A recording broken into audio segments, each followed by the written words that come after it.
Well, it's a Saturday afternoon, and I don't have Ted Gerard here. I've got Dr. Jim Martin. Hey, Jim, how's it going? Great. How are you? Oh, doing well. I'm hot, but it's all good. So, we're taking some people by surprise because typically we do our evidence-based triathlete podcast on Friday night, and typically Ted and I are always together talking either with someone or just individually. Ted's not able to make it tonight, but he did want us to have a podcast to continue the streak of building our podcast. And so he said, go ahead and get a guest co-host. And so I called up Dr. Jim Martin, one of my favorite people to talk to. Whenever I go to a conference, I always like to seek out Jim because he's always got some neat idea, something that he's innovating, and he's a hands-on type of person too, and really is a craftsman of the trade as well. And one of there's only three people that people don't argue with on Slow Twitch, and Jim is one of them. So, Oh, I take it. No, no, no, that is not true. In fact, I saw a great meme once. It was something like, 4 years for an undergrad, 3 years for the PhD. You go through peer review, you this, that, and the other. You finally get it published. Then some guy on the internet. Bullshit. Yeah, right. That's right. And Slow Twitch will eat people up, but you are really one of the respected voices on there, and it's always neat when you pop on a thread and people do listen. So it's pretty cool. So, Okay. but I mentioned you're a craftsman, and you always have these mechanical engineering projects. You before we started, you said you were doing a woodworking project. What are you working on? Oh, it's actually pretty cool. It's our dining room table. So my lab is about 30 yards away from this gigantic dressing room Hmm. from this building in the 50s when everybody was required to take PE every semester. Yeah. And it's acres of dressing room, and they all have maple locker room benches in front Oh of my them. goodness. And so every so often they will take a slice out of that unused dressing room to convert it to lab or classroom space. And this last time, the contract called for them to throw the maple in the dumpster. Oh no. And so I went down and talked to them, and my lab was closer than the dumpster. Ah, So they actually delivered it to my lab. oh, nice. And so I have all this reclaimed maple from basically the building where I've had my whole career. Ah, And now it's a Stickley replica dining room table. that is awesome. Oh, that's great to find that. And then the table's going to have some history with the university as well. So that's going to be some good stories. Yeah, good, thanks. So not everyone probably knows, although we've had you on. Have we had you on twice now for just once? Okay. That's it. I'm thinking you've been on Flow podcast and a whole bunch of other podcasts as well, John Thorne, and but let's give people a little bit of your background. You're up at University of Utah, and you want to go ahead and give a sort of big snapshot of your career. Oh, okay. Yeah, so I started my professional life as a mechanical engineer. And during that time, I was racing bikes and pretty passionate about it. I accomplished all the goals I had set out for myself for cycling, and decided to go to grad school. And during the time I'd been racing, my training partner Trey Gannon had done a study with Andy Coggan Hmm. at Texas. And one thing and another, and we started having these brown bag lunches with Ed Coyle Yeah. outside of Belmont Hall on picnic tables under the trees. And Trey and I would speak our just stupid bikey jargon Oh, to Ed, and he would patiently listen to us, and then he would translate it back in physiology. okay. And that was just so exciting to me that even though I started grad school in engineering, I eventually switched to exercise science. Hmm. And now I run the neuromuscular function lab at Utah. I've been here 23 years, almost 24. We study, we swear up and down we don't study cycling. What we study is cyclic muscle contraction, which cycling happens to be a really good model for that. And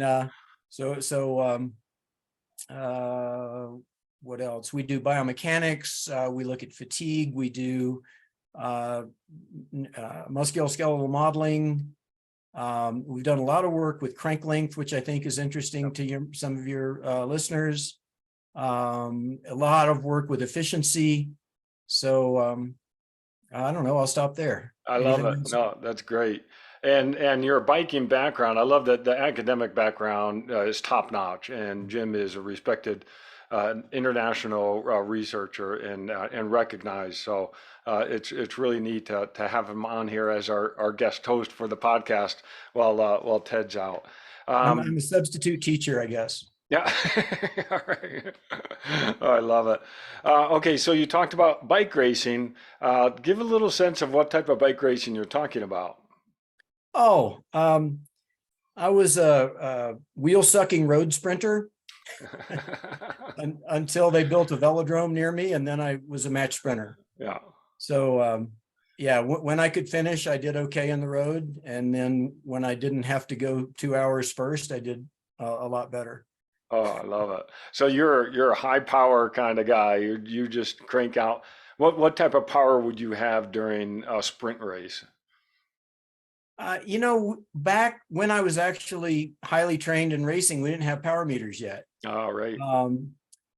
As a grad student, so several years detrained, I did do some testing, and I think then I was in the 15 or 1600 watt range. Oh my goodness. But the guys I raced with, I have tested, and they were sort of 18 plus, and so I don't know what my anyway.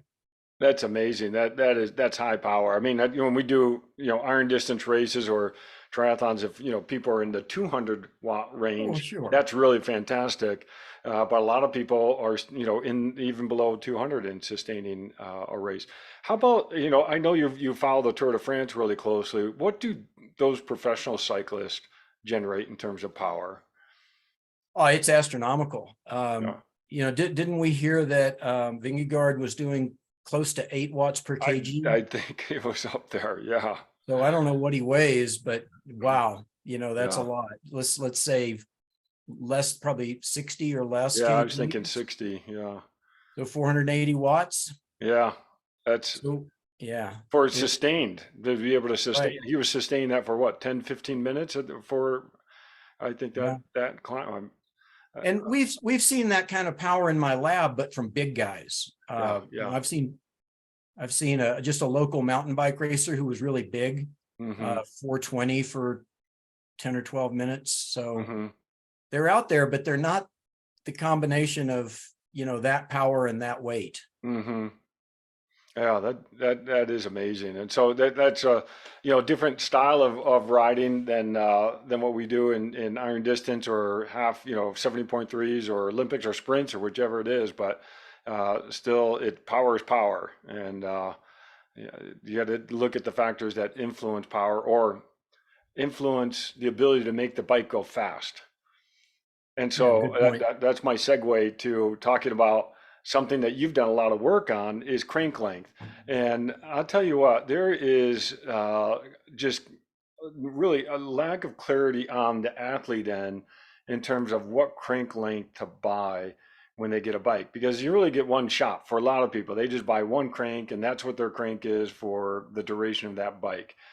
More astute riders may actually have several crank length options, but there's still this, long, short, middle. Where are you with? How do you approach explaining crank length and why it's important or why it's not important? Well, it's not important because it doesn't affect your power or your efficiency. Yeah. And so therefore, you can use any crank length you want. It can be important it can be used to reduce or eliminate what a lot of people call the power arrow trade-off. Mm. So power arrow trade-off is that when you get too low, you get a really acute angle in your hip, and you end up restricting blood flow to your leg, and you can't go as hard. And so the way to do that is to open the hip back up by using shorter cranks, which, since they don't influence your efficiency or your power, but they can influence your power by taking away the power aero trade-off. So now you can get aero and maintain your power. Oh, I love that. Okay, so now let's sort of operationally define a short crank length. So when you say short, how short are we talking? 172.5? I doubt it, but I know you've done some work with 120, so Right. Yeah. So the original work we did was in maximum sprint power. And in that we did 120 to 220. And so we did 120, 145, 170, 195, and 220. And the only ones that differed, so the 145, 170, and 195, those didn't differ at all. And then when you went out to the extremes, they did differ, but only by about 4%.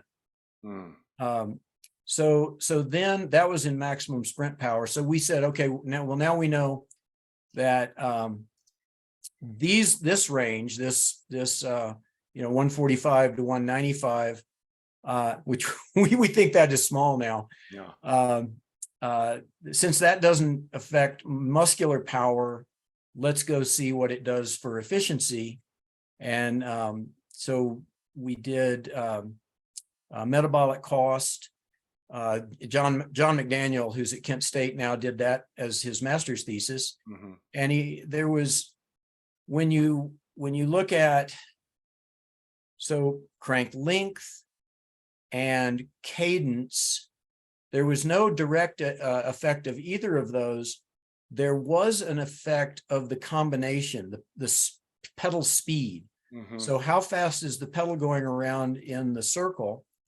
And but that was independent of crank length. It just depended on cadence and crank length together. So and then since then we've done additional studies in that range with biomechanics and the joint powers. Oh, let me think. In maximal sprinting, the joint powers, so how much power your hip generates and your knee and your ankle, those don't change with crank length. For submaximal, I think there were some of the smaller terms like hip flexion power, which is really small. Those change, but it doesn't really matter. So it's if you think about it this way, have you ever been really mad that the stairs were too short or too tall when you're walking up in a building? You notice it. That's right. You notice, but you don't. I mean, you quickly adjust. Yeah. And in fact, I have a funny story about that. When I was doing my doctoral work on the 120 to 220 range, this was at Texas, and you simply can't park a car on the Texas campus. I mean, it's insane. So everybody rode their bike down to Belmont Hall, takes the elevator up to my lab, and not my lab, the lab I was studying in. When they would get on the crank length for that day, if it was short, every single one of them would spontaneously sing the Circus Bear song. And they make fun of the crank. And then if they were on the long ones, they would make some kind of weird noise that went, and I'd laugh along with them, anyway, then they'd do the testing, and the results were coming back with these tiny differences. And then what's interesting, all 16 of them, every one of them, in one way or other, pulled me aside and said, it's funny. I know I was making fun of those cranks, but then when I got back on my road bike and rode home, those cranks felt funny to me. Yeah. And so the message there is, you can get used to a new set of cranks in 20 minutes. Yeah. and you're still using the same, what we would call spinal cord level motor programs. Hmm. In other words, the coordination you're born with uh, to pedal, and it doesn't really make any difference. Mm. Oh, that's super cool. So I'm curious, even I know when you're going 120 to 220, that's a big range. But what range of crank can people actually say, oh, this is shorter or this is longer? Because we have 172.5s, we have 175s. Can people really detect that? Yeah, that's the funny thing. So proprioception is really sensitive. So you can get on any crank and immediately know it's not yours, Mm. right? That it's Hmm. different. And so that creates the illusion or the impression, if I can tell the difference, there must be a difference. Yeah. Hmm. Um, but those two things are not, necessarily connected. Yes, you can tell it's different. No, it doesn't matter. Hmm. So, I yeah. I love it. And you asked me, so how short is short, I guess. Yeah. So a while back, I set up a bike with a UCI legal position, Hmm. and I wanted, so you've got restrictions on where the elbows are and where the seat is and all that, and I wanted a dead level torso, Mm. and the only way I could do that and be in the UCI position was I had to go down to 145s. And it's fine, it doesn't matter. Uh, so yeah, I guess that's it. I was able to get a totally horizontal torso with Hmm. my build and my height and so forth, but it took 145. And I guess that really is the broader case for that is just to say that crank length should be considered another fitting variable. Mm. So just decide, for instance, if you're a triathlete, you don't want to be horizontal probably for an Ironman distance, Hmm. maybe for a sprint, but probably not. Even then, you probably want to be up a little bit. Hmm. So decide, you know, how aero your torso you want to have, and then pick the crank length that will allow you to pedal well. Well, I love that you actually said that because for a sprint race, I have been known to lower my bars a little bit more to get a little bit more aero. And for a iron distance race, I have gone up a bit on my aero bars to open up the hip, as you talked about before, and suffer a little bit of aerodynamic, but not that much.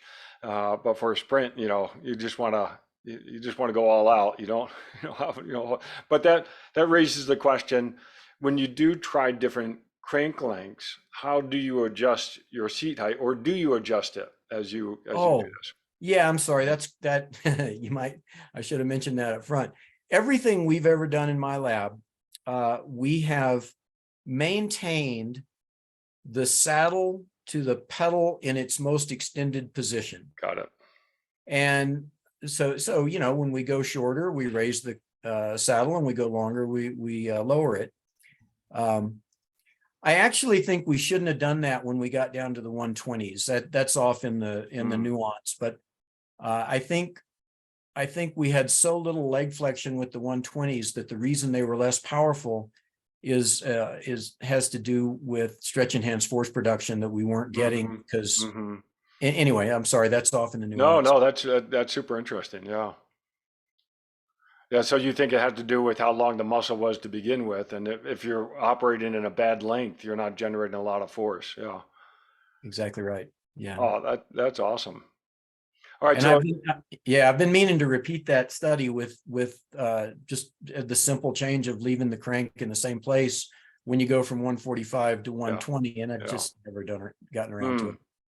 Oh, I love it. Well, maybe some students will listen to this and say, "Oh, that's a study to do." Well, I guess that also leads to using fit bikes that are adjustable, as opposed to always having to change your crank out. There's bikes out there now that bike shops have, and people can go and make an appointment. Even we'll pitch that for people, and you can get on a bike, and it can all electronically move all these components, and then end up with some type of measurements for Yeah. all these. Do you dabble in that at all? In fitting, Yeah. no, not per se. I interact with fitters, but I don't participate in it. Hmm. Um, I will say one thing that seems to be a barrier to changing crank length is finding the lengths. Mm. And so, John Cobb makes a wide variety of different lengths. And then, and he makes nice bottom brackets, modern bottom bracket cranks. But if you don't want to spend the money on a, nice modern set of cranks, um, there's a brand called Origin 8, Origin and the number 8. Hmm. And you can get them on Amazon. I think they go down to 120 and you can buy them for $70 a pair. Mm. And you got to use old school square taper bottom brackets, but they work fine for decades. And Yeah. it's not Yeah. that bad. Yeah. No, they're actually pretty good. So, interesting on the perception of the crank length. I really find that super, super interesting. And on one hand, I hear you saying that it may not matter that you can perceive it. It may not mean that anything's different. And so I just recently had to change my cleats out of my shoes because the cleats got worn out. And boy, I tell you, if you don't just get that cleat back in the right spot, it feels like it's a mile off in terms of Yes. biking. But I also know, like what you're talking about, it's just time. I just gotta let the body sort of get into where that cleat is now, even though it's not perfectly in the same spot. Maybe it was in the wrong spot to begin with. I don't know. Yeah. There is one thing that very often comes up is, in fact, I was going to go give a talk and I knew that there would be pushback on crank links don't matter. And so I actually got on Slow Twitch Hmm. and I asked, okay, guys, I know some of you think crank length matters. Can you tell me why, even though Yeah, all the papers say it doesn't? right. And this one guy was courageous. I should have looked up his username, but he was courageous enough to come out and say, well, look, I learned in junior high that, force and moment arm give you, Yeah, or yeah, force and lever arm give you torque. yeah, And so by God, a longer crank gives you more torque. yeah. And I was so happy he said it, because that is so simple and I get it. And the reason that it's irrelevant for cycling, or not irrelevant, but less relevant than you might imagine, is for two reasons. One is uh, the crank is moving, or the pedal is moving, Hmm. and so you're dealing with a muscle force velocity effect. And if you're pedaling the same cadence on a longer crank, it's going faster. And so your muscle produces less force. It can't Hmm. produce as much force. Hmm. That's one factor. So there's a force velocity effect. The other factor is actually a little harder. Well, I used to think it was a little harder to explain, and then I finally got the explanation. So everybody that's listening to us knows that if you get on a leg press machine and you only bend your knees a little bit, you can lift the entire stack as many times as you want and kind of Yeah, show off for whoever that's you right. want to show off for. Right. Uh, Whereas if you want to come really deep, oop, Yeah. can't quite do it. Yeah. If you want to come really deep, you can't do as much weight. Yeah. And so shorter cranks, if you do them the way I'm suggesting, where you raise the saddle, then the only place your leg is the same extension or length, if you will, is at the bottom. And Hmm. every other point in the cycle, it's more extended. And so you're stronger, just like you would be stronger in a partial leg press than in a deep leg press. Mm. Oh, I love that analogy. And I just did my force velocity relationship for my class this fall. I put it on video. I need to go back and amend that and add this in as a good example of where force velocity actually comes into play. So longer crank, you're operating at a faster velocity, and the faster we're asking muscle to contract, it generates less force. Oh, I love Yeah. that. Well, and so the combination of all the factors that go together, uh, it I think it's intuitive to say, if I'm going to reduce my crank by 10%, I need to change gearing by 10% to make up for it, give myself the same overall leverage. And it turns out that because of how all these factors interact, you don't do that. Go by about half of that. So if you went 10% shorter, go 5% smaller on gearing, which you'll find out is just a tooth here and there. It doesn't, it's easy. Oh, that's great. But yeah, you're right. These sort of ideas sort of continue on, even though there's research out there. You know, I even hear people saying, well, if I'm going to do a hilly course, I'm going to put on longer cranks. Or if I'm doing a flat course, I'm going to put on shorter cranks. I mean, what do you say to someone like that? It doesn't affect your power or efficiency. So if you like it, do it. Yeah. Unless it compromises your aerodynamics, or maybe like a tight criterium, or a course with a lot of turns that you would have to coast more, so if you're worried about pedal clearance. But yeah, aside from that, if you're going to be upright, if you're mountain biking, it doesn't, it again doesn't matter, it doesn't influence power or efficiency. Oh, I love it. All right, I think that's a great take-home message. I know the other topic we wanted to try to get to, which probably maybe is related to this in terms of how much heat someone generates while they're cycling. I wonder if that does come into play when you're looking at different cadences. But you also have an interest in trying to understand the thermodynamics of someone biking. Yeah. So I think. So I'm a native Texan. You live in Las Vegas, and it gets hot everywhere. Yeah. So we're in the heat of the summer now, and by the way, I'm getting sun now, so looks like I'm in shadow. Oh, you look good. Okay, all right. It looks like highlighting lights. Movie star. So everybody that's listening to this already knows when it's 98 plus, it's hard to go out and do your, let's say you like to do 10-minute repeats or 20-minute time trial efforts or something like that. It's really hard because when you go that hard, you generate a lot of heat. And if it's already hot out, you can't really dissipate it.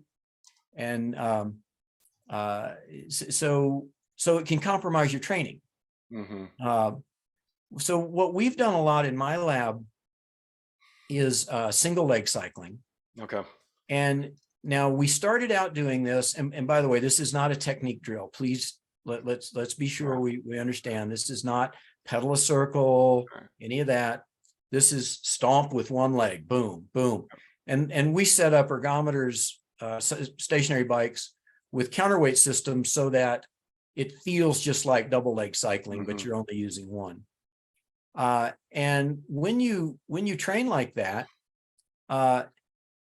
you take your entire, cardiovascular capacity to deliver oxygenated blood, and instead of divvying it up between your two legs, now you send it all to one leg.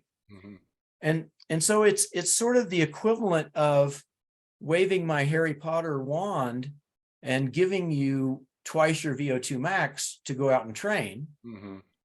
And when you do that, what you do, and what we've shown in our papers, is that you really upregulate your muscle's ability to take up and use oxygen. So increased mitochondrial enzymes. Now, the reason that might be interesting in the heat is two reasons. Traditionally, we always used the counterweight in the studies, but all my grad students and we don't want to ride in the lab. So we would go out on the road and we would do what we called single leg emphasis. Okay. Which means just leave one leg turned off. So now your leg is the counterweight, and it's the perfect counterweight. Yep. Right? It weighs exactly what your leg does, maybe, probably. So you can ride anywhere you want and just decide, okay, for the next 5 minutes, I'm going to hammer my right leg. And Now I'm going to then switch over to my left leg and switch back and so forth. And so now instead of going, I don't know, 300 watts for 10 minutes or whatever, now you can go more than half of that. Let's say 180. That was in our study. They did 300 watts double leg and 180 single leg. And so now you're at a much, much lower overall metabolic rate. You're generating a little more than half the heat. And so you can go out and get a massive workout without, stressing your overall metabolism, but only stressing the peripheral metabolism. And so there's really two places that can come in handy. And one is heat. So now you can train hard, but not get as hot. Yeah. And the other one is altitude. So, a lot of people talk about altitude training. You don't actually go to altitude to train. You go there to live, right? Live high, train low, right, if you can do it. But when you're training at altitude, your VO2 max is reduced, so you can't train as hard. Oh. But what you can do is if you do single leg, now once again you can take, even though it's a limited central capacity, you can give it all to one leg, and that leg will still have more than it would have had during double leg at sea level. Mm-hmm. Am I Oh, I speaking? love this. No, this is just super cool and very, this is that innovation side that you have, coming up with another way to approach biking and doing that, focusing on right leg for 5 minutes, focus on left leg for 5 minutes. And obviously a lot of people are doing indoor riding now, and that's probably easy to do in there, but stay clipped in so you have that That's right. counterweight, because I know you've talked about if you don't have the counterweight, then it's actually hard to pedal with one leg, right? Yeah, I think there's a lot of myth around this whole pedaling a circle thing, and go out and do these drills and get some of those uncoupled cranks, and so that you have to pull up. And I think we all have this work ethic, and we say, wow, that's really hard. That must be really good for me. Mhm. And if I get to where I can do that, I'll be a much better rider. And it's just not true. It's hard because it's hard. It's not hard because you don't know how to do it. In fact, we have a really amazing situation arise. There was a rider here in Utah who was a 4-time Paralympian U.S. champion, complete femoral amputee, bone cancer type of thing. So no stump even. All right. So he does single leg cycling, and he had been doing it for, I think, 7 years when I met him. So I should backtrack a little bit. The people on various forums who don't like, me saying that, single leg drills are bad for you, they make the argument that, well, yeah, you told them to do this, or you told them to pull up, or you made them pedal single leg, and yeah, they were less efficient, but that's because they didn't know how to do it yet. And if you'd given them 6 months or a year, no matter what you do, it's always longer, and then they would have been better. And okay, fair enough. It's true. These are acute interventions. I don't know. But this particular guy, he knows how to pedal single leg. If anybody on the planet does, he does. Yeah. And he came in my lab, and we did, with his normal type of pedaling, we took his efficiency, measured metabolic cost, and his efficiency was low. He looked just like the studies with cyclists who are told to pull up. And yet he knows how to do it. So it's not something that they didn't know how to do, the other studies. And then, and this was the really amazing part.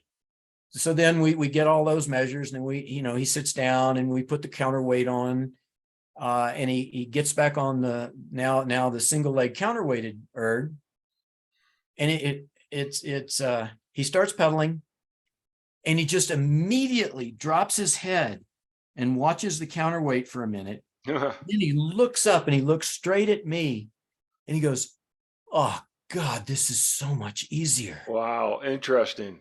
I mean, it was just heartbreaking Yeah, yeah. because I don't think UCI rules will allow an energy storage device. Mm-hmm.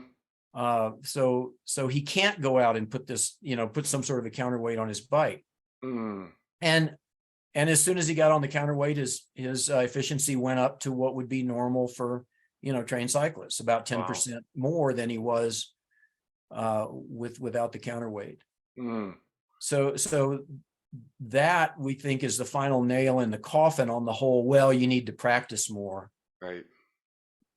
Sorry, I keep going a little bit off topic. No. That's great. And so I like the single limb from a heat perspective, because that's what we're talking about with, generating less heat because you're using less muscle mass. That makes a lot of sense. But I think where you're headed now is really super interesting in that biking's a skill. It's not it's not just jump on the bike and ride, and we know, it's always like, well, what's the phrase? Well, it's like riding a bike, because if you haven't ridden your bike in a while, you still remember that skill. But Right. biking is a skill and pedaling is a skill, and there's a lot of coordination that has to happen between the right and the left sides. Yeah, I would actually, I think I would push back a little bit on that. Hmm. And the reason is every parent who's listening to this has gotten their kids started on a bike for the first time, without the training wheels, and you push them and they finally get the balance, and then boom, off they go. Boo, boo, boo, boo, boo. Yeah. And kid bikes have little bitty gears on them. So they take off at like 100 RPM. And I would argue that they're using spinal cord level motor programs, and I actually have a modeling paper that sort of supports that I Hmm. would be a little bit geeky to go into. No. I think where things go awry is when you start thinking about technique and you start Hmm. trying to change your spinal cord level motor Yeah. programs. I think that's where people really work hard and hurt themselves. Hmm.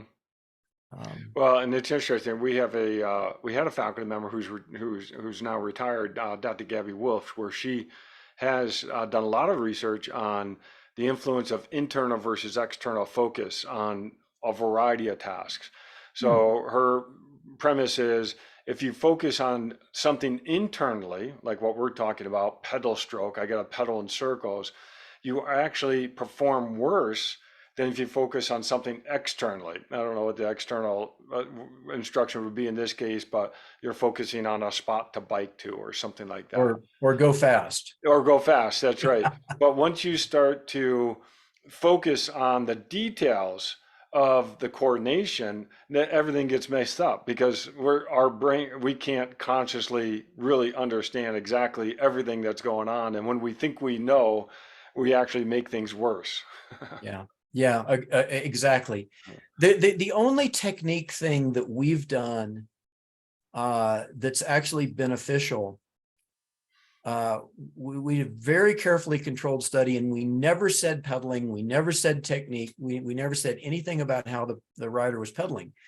What we told them was put less weight on your handlebars. Okay, yeah. And so and most of your listeners know, so any rigid member can be supported by 2-point forces. Hmm. For instance, your seat and your handlebars, if this is your torso, Hmm. but can also be supported by a force and a moment. Hmm. And so the moment that levers up your torso, that also extends your thigh. Yeah. And so when we told these riders to reduce the weight on their hands, and they did, we had force transducer in the handlebars. They were able to unweight their hands, and when they did that, the only way you can do that is to lever up your torso. Hmm. And when they did that, then their hip extension power went up. Mm. Wow. So that's the one thing, and we haven't done efficiency in that mode. We need to do that. But because we're not telling them anything about how to pedal, I think they're still using, and I do this all the time, right? If I'm trying to PR on a Strava segment, I make sure that my arms are completely relaxed. Yeah. So that's the one technique thing that I think is beneficial. Oh, I love that. In fact, this is what I tell people as well, is when they're in the Euro position on a, an iron distance course or what have you, and avoid that depth grip, because sometimes that tendency is to just, keep grabbing. And it's like, no, you just need to relax the upper body. You do not need to be having that death grip, because actually you're generating more muscle activity and generating more heat. Yeah, it could do. Oh, I love it. Okay, so so single leg cycling, I like that from a workout perspective too, and from a heat generation, because yeah, if you can generate less heat, that's probably a good thing when it's hot. Here I always say I can ride up to about 110 degrees, but once it gets over 110, it's really it's hard to generate enough airflow overview to still stay cool, because like you said, you're generating a lot of heat when you're contracting muscle, and the Yeah. higher intensity you go in muscle and exercise, the more heat you're generating. I just for the first time this summer, I started seeing people riding up my canyon here. And it's been hot in Salt Lake. We've had some 100+ degree days, not Las Vegas, but hot. And I've seen some riders coming up the canyon now with ice vests. Oh, yeah. Well, I saw them on the Tour de France. They were using them quite a bit before events. Yeah, Yeah, but they're riding pre-cooling. with the ice vests. Ice vests. Well, yeah, what I saw in the canyon was, coming up the Mm, canyon with some sort of yeah. a vest that could only be ice. Well, it's interesting you say that, because I actually had a master student who is a stock car race car driver. Cool. And yeah, and in there, they to stay cool, they actually do have a cooling vest that they can wear, obviously powered by the car. And so, as opposed to an ice vest, where if I put an ice vest on here in the morning, I probably can get maybe 5 miles and it's all melted at that point. But the cooling vest is such a neat concept. And we were going to do his thesis on power while wearing a cooling vest. We didn't actually do it. We ended up doing something else at that point. But that's interesting that you're seeing people riding with a cooling vest of some sort.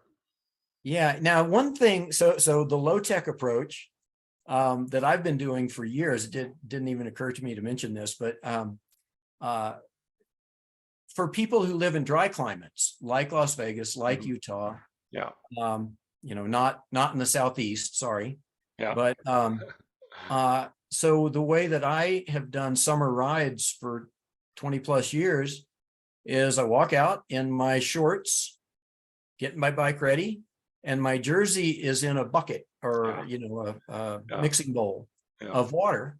yeah. And at the very last minute, I pull On it it on, goes. and it's Yeah, freezing cold when you put it on like that. yeah, And it dries in probably, I don't know, 20 minutes or so, maybe hmm, 30. yep, But during that time, you have your own swamp yeah, cooler, if you yep, will. hmm, And if you want, you can stop along the way here and there and wet it again in a water fountain, and yeah. it makes a huge difference. And that Oh, low tech, zero cost. yeah, no, I love that technique. And actually, what I do, I'll go for a ride tomorrow, and I don't know what the temp's going to be. It's going to be hot. I'll take my Camelback, and that's going to be my internal fluid. And then I take a bottle, and that's my external fluid, where I just pour it all over me, on my sleeves. I try to wear something long, and yeah, actually, I like the fabric to absorb some of the water, and then you get that cooling effect, which Right. really does help. Makes it a little bit more bearable. Yeah. Yeah. So Good. what do you got planned this weekend then? You did a ride this morning? Oh, of course. Yeah. Yeah. Yeah. We have moved up one of the canyons, and it's now I can't imagine that I used to ride further down with all the traffic. Yeah. I'm so spoiled now. Yeah. Mhm. We just did some loops around this one particular. It's called Little Mountain, East Canyon, or Immigration Canyon, Mhm. and Pinecrest Canyon, and yeah. How about you? What did you ride? I did a longer run this morning than I rode after that, and it was already triple digits. But I have a nice trail that is about 2.5 miles from my door. I can get on the trail, and then from that trail, I can actually do a nice 60-mile loop easily Oh, by wow. staying on path. I still have to cross some roads here and there, but at least I'm on path for the majority of the ride. So that's been Nice. good. Yeah. But Yes. I'll do a little longer ride tomorrow. We've got a race coming up. We get to go to Lati at the end of August, so uh, pretty much in taper mode. So time to back off a little bit. Excellent. Man, No. that's fun. Well, Jim, this has been great to talk with you, and thank you so much for being our guest host. So I love Substitute this. teacher. You know, and Ted and I always kid each other. We say, yes, we're the evidence-based triathlete podcast, and I love the evidence that you've presented, really the science behind it. But it's also just two guys talking about biking and triathlon. So it's a lot of fun. Yeah. Good. Well, I'm glad. Thanks for having me on here. I'm glad I could help out. Awesome. Okay. Thanks, everyone. And Ted, we miss you and look forward to getting back on. Okay. Thanks.